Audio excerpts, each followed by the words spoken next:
Walang tao sa pinaka-reception ng guest house. Tuloy-tuloy siya sa itaas. Led to the banister. Nakatulong iyon upang hindi siya mahirapang pumanhig. Sa silid niya ay naupo siya sandali sa gilid ng kama niya. Pinalma ang sarili. Sana'y nagpermi na lang siya sa bahay. Sana'y nakinig na lang siya sa mami niya. Kung aalis siya, kung alin man sa driver ng dalawang kotseng iyon ang gustong pumatay sa kanya, tiyak na hahabulin din siya. O baka naman wala kahit sino sa dalawang may-ari ng kotse ang nagtatangka ng masama sa kanya. Nagkataon lang parehong itim ang kotseng pag-aari ng dalawang itao. Some vacation, she sighed heavily.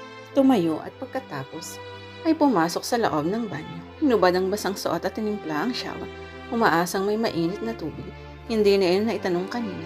Kasabay ng pagbulwak ng tubig mula sa shower ay ang pagbukas din ng pinto sa kabilang silid. Ang tiling gustong lumabag sa bibig niya ay napigil as she came face to face with Anthony. Ito may nagulat din. For a long moment, his eyes locked on hers.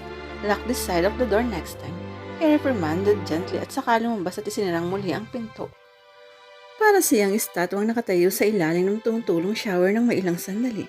She couldn't easily erase from her mind his intent gaze on her after he had given her body a quick glance. Kung ninais nitong manatiling nakatitig sa hubad niyang katawan, ay wala siyang magagawa. Madali nitong sabihin kasalanan niya dahil hindi niya sinara ang pinto ng banyo sa bahagi nito na siya namang dapat. Ganun may gusto pa rin niyang matunaw sa kahiyan.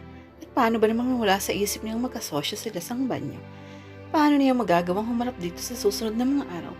And no, she had no intention of moving to another room. Nasa pasilyo ang banyo ng ibang silid. Pagka-shower ay bumaba si Olivia at humingi ng kape kay Manang Dirk at ipinanhig sa silid. Nagbilin siyang hindi siya maghahapunan at mas gugustuhin magpahinga. Maliban sa talagang pagod siya, hindi rin niya gugustuhin makatagpo ng hapunan si Anthony. Maraming buwan ng pagsasanay ang nagpangyari upang kahit bahagyang kaluskos ay nagigising siya kagad at hindi niya malaman kung bakit siya nagising. Inabot niya ang relo niya na nasa side table. Ang luminous hands nito ay nagsasabing 2:00 ng madaling araw. Muling ibinalik ni Anthony sa night table ang relo at sinikap bumalik sa pagtulog. Sa halip ay mukha ni Olivia ang gumuhit sa balintataw niya. Ang sandaling pagkakatitig niya rito kaya nakaukit na sa memorya niya ang mukha at katawan nito. Slim but she had the shapes at the right places. His small and firm wrist, great legs, and he imagined them curled around his hips as he made love to her. Damn her, but she had torn him on. At kahit kanina sa dagat, technically, kahapon na yun, and his arousal surprised him. Karaniwan ay kaya niyang kontrolin ang sarili sa ganoong bahay. He wasn't 33 for nothing. Lampas na sa edad ng madaling arousal. Hindi pang Miss World ang ganda nito, but she was pretty and attractive when she did something. A devastating sex appeal that she probably wasn't aware of, and her skin was silky smooth, like ivory, at sa isang sandali nito sa dagat ay kagyat itong namumula, sun-warmed ivory, and she felt good in his arms, na parang ang katawan nito ay sadyang nilikha para sa kanya. Kaiba sa mga babaeng nakakatagpo niya, Olivia hadn't even flirted with him. She was cold and contained through and through. Hindi niya sinasad kung mapasukan ito sa banyo with nothing on but cascading water.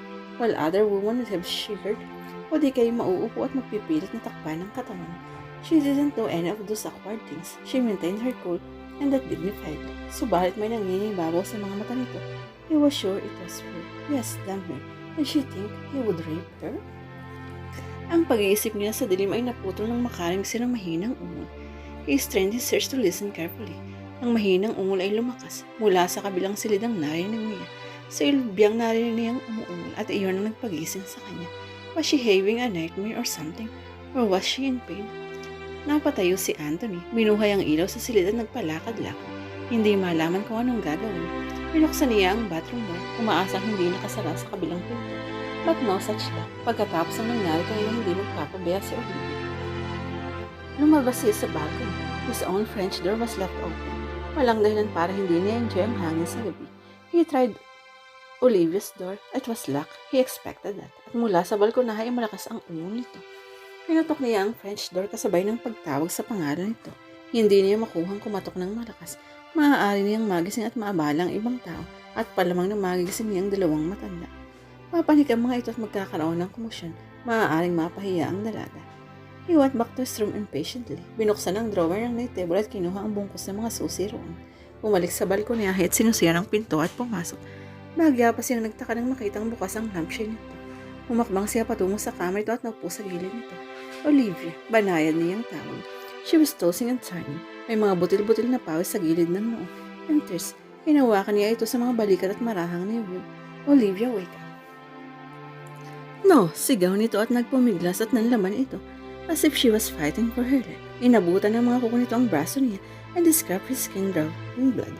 Hinawakan niya ang dalawang kamay nito at pinigilan. Doon nagising si Olivia at nang makita siya nanlaki ang mga mata sa sindak and would have screamed kung hindi niya nagapan ang bibig nito. Nanalong nagpangyari upang manlaman ito ng gusto sa pagtataka niya. Shh! Olivia, I'm not going to hurt you. It's okay. It's okay you're having a bad day, he said soothingly. One arm pulled her against his chest upang hindi ito makapanlaban ng gusto. Alisin ko ang kamay ko sa bibig mo, but promise me you won't scream. Bahagya lang tumango ito at nararamdaman ni Anthony ang panginginig ng katawan nito. Unti-unting huminto sa panlalaban si Olivia. But Anthony had this feeling that she was just waiting for a small chance to fight him again. For pet's sake, Olivia, there's nothing to fear. I won't hurt you. Wika niya, his voice in total confusion. Pinakawalan niya ang bibig nito, expecting any moment that she would strike him. She did not. His eyes wide with fear and dread to strike if needed. You were having a bad dream, he said gently, tenderly. Ang kamay niya na natiri pa sa mukha nito ay umangat, subalit sapat iyon upang pumidlat si Olivia. He said quickly and wiped the tears and perspiration on her face with his hand. He felt her stiffen. Olivia, still disoriented, took a deep breath and relaxed a little. Tumayo si Anthony, tinungo ang misis sa isang sulok at nagbasali ng tubig sa baso mula sa plastic bottle ng mineral water. Drink please, utos niya nang maupo siya muli sa gilid ng kama nito. Subalit hindi pinansin ni Olivia iyon. What are you doing inside my room? Paano kang nakapasok? She asked angrily. Tuluyang nakabawi sa sindak bagamat nasa mga mata pa rin ng takot. Anthony started. Olivia, hindi ako masamang tao. I'll determine na. Now, paano kang nakapasok? You were having a nightmare. Umuungol ka at nagising mo ako. That doesn't answer how you were able to get inside the locker. May sarili akong susi sa buong bahay na. May sarili kang susi. She exclaimed. Napabangon bigla. I own this house, Olivia, marahang sabi niya. You, hindi niya nakuhang tapusin ang sinasabi. Nang lalambot na huling humiga. Her chest heaving. Tila galing siya sa mahabang pagtakbo. At ngayon nagis na niya nasa loob ng silid niya ang lalaking ito. Ang lalaking ito na bago siya nakatulog ay pinaghahanalaan niyang kaaway. At ngayon sinasabi itong pag-aari nito ang guest house. She turned an angry face to him. Matugali mo bang pasukan ng bawat silid ng mga guest? Damn it, woman, Anthony said irritably. You were having a nightmare. You could have died of a coronary. There's nothing wrong with my heart, she snapped. Tinitigan siya ni Anthony. Then a hint of smile formed his lip. I believe you. You fought me like a wildcat. Use this. Pinakita nito sa kanya ang kalmot sa braso to. Naroon ang bahid ng sariwang dugo sa kalmot. Look at your fingernails. Baka nariyan pa ang balat ko. Her eyes grow wide in horror. Ginawa ba niya yun? Wala sa loob na yumuko siya upang tingnan ang mga daliri. Subalit bago niya nagawa ay agad niyang ikinuha yung mga mapalan. He couldn't bear to look at it. Kahit sa panaginip ay nagiging bayolente siya. Inumin mo ang tubig na ito, Olivia. Anthony said gently. Muling kinuhang baso sa night table at inabot sa kanya. In trembling hard, she took it and emptied the glass. Thank you, she whispered. Ibinalik sa night table ang baso. I'm sorry. She shrugged. Bad dreams? Alam ba ng lahat na bahay mo ito? Pag-iwas niya ng tanong sa kabila ng pagod. Hindi niya nakuhang makatulog ng mapayapa. Dirk's murderer. She know he was murdered kahit ano pa ang sabihin nila. Hunted her even in her sleep. A man with black car. A Honda Civic. It could be anyone. And it could be Anthony. But things didn't make sense. Pag-aari nito ang guest house at dito niya napiling magpunta nang hindi sinasadya at walang nakakaalam. Of course, maliban sa pinagtanungan niya, but that didn't count. Actually, I inherited this house from my grandmother. Sagot ni Anthony na nagpaangat sa mga mata niya rito. Hindi ko ipinaglilihim na pag-aari ko ang guest house ito, pero hindi ko rin naman ipinangangalandakan. Before I inherited this place, guest house na ito for 3 years, entertaining guest keep my grandmother from his miseries with my grandfather died. When she died 3 years later, walang dahilan para baguhin ko. Yun ba ang dahilan kung bakit tinawag itong Blue Lady Cottage? Tumango si Anthony. What do you do? Dito ka ba nakatira? He grinned at sa kabila ng naroon pa rin ang tensyon, nararamdaman ni Olivia na pumitlag ang puso niya sa ngiting iyon. And there was something about that man that made her suddenly conscious of herself as a woman, of the way she looked. Though her cotton nightdress was decent enough, alam niyang nakasabo ang buhok niya at pinigil niya ang pagnanais na huwiin at ayusin. Nasisiraan na siya ng mait. Third degree, sagot ni Anthony sa tanong niya. Why, you could make a very good CIO or NBI, my dear. But to answer your question, yes and no. Sometimes I'm in my mother's house in Manila. I was in Manila 6 weeks ago. 6 weeks? Bagyang nagsalubong ang kilay ni Anthony sa tono niya. Pagkaway nagkibit balikat. We've met, haven't we? At sa parking lot, surely you remember that. Wala sa loob siyang tumango. At kung nandito naman ako, I fish for a living, patuloy niya. You fish? She asked incredulously. Yes, sagot niya. You probably didn't notice my fishing boat. It was moored out of the opposite side of the beach, hidden by big rocks. Oh, I'll take you out in her someday. Napangat siya ng tingin at nangakong nasa tinig nito. She shook her head. I can't. She blurted out. Pagkuway agad na nagbaba ng tono. I mean, I've never been in a boat.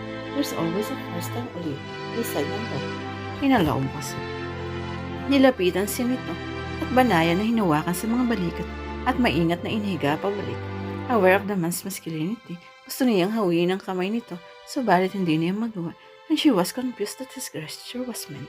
Itinaas nito ang kumot hanggang sa may dibdib niya. Get back to sleep, Olivia. May ilang oras pa bago sumikat ang araw. I'll expect you to join me for breakfast at 7:30. Though I won't mind kung hindi ka magigising sa ganong oras. Maghihintay ako. Hanggang sa makalabas ng French door si Anthony, ay nanatili siyang nakatitig doon. Wala pang 7:00 kinaumagahan ay bumaba na ng dining sa Olivia. Sa waluhang mesa ay naroon si Manang Tere na naghahain ng almusal sa isang lalaki. Kahit nakaupo nakikita niyang mataas ito, even taller than Anthony. Nagagat ito ng mukha nang pumasok siya. Ni hindi ito ngumiti at tinitigan lang siya. Kasing edad din marahil ito ni Anthony, probably a year older. And dear Lord, a good-looking man sa kabila ng hindi nito nag-aahit ng staples. He was staring at her under her rim of his coffee mug, at ang tingin ipinukol nito sa kanya parang gusto magpatayo sa balahibo niya. Olivia, gising ka na pala. Halika't maupo ka. Hindi ka nagkapunin kagabi. Kayo talagang mga kabataan na oo. Good morning. Bating niya kay Manang Tere. Hinila niya ang silya sa lugar na pinakamalayo sa lalaki. Ito ba ang may-ari ng isa pang itim na Honda? Siya nga pala, Olivia. Ito si Luke. Nauna ka lang ng isang oras sa kanya. Nakilala nito habang sinasalinan ng kape ang tasa niya. Tulad mo nagbabakasyon din siya rito. Luke siya si Olivia. Tinanong mo siya kahapon, di ba? Napasinghap si Olivia rin.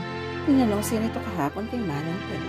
Subalit bago pa man ng buong komento, anuman sa kanilang dalawa ay pumasok si Anthony. Gusto niyang magtaka sa biglang paglukso ng puso niya nang maringunan ito.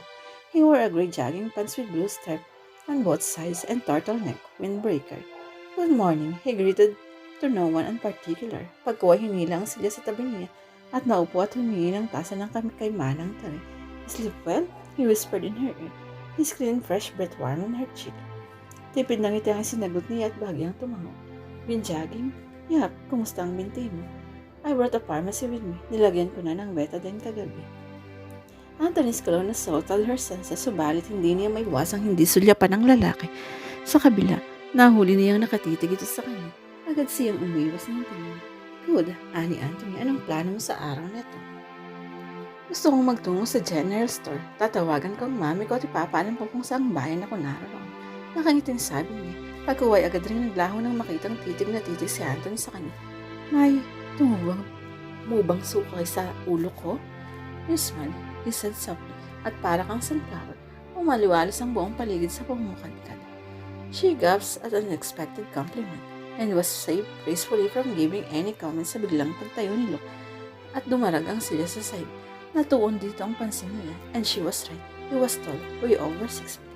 Both him and Anthony had a well-built creature, but she liked Anthony built better. Then groaned silently at her own. Bakit niya pinagkukumpara ang dalawang estranghero na nagbigay pa siya ng preference? For all she knew, isa sa dalawa ang kriminal. Subalit kung tangkas niyang gawa ng masama ni Anthony, napakadali nitong nagawa kagabi. Ni hindi niya na malayong nakapasok ito ng silid niya.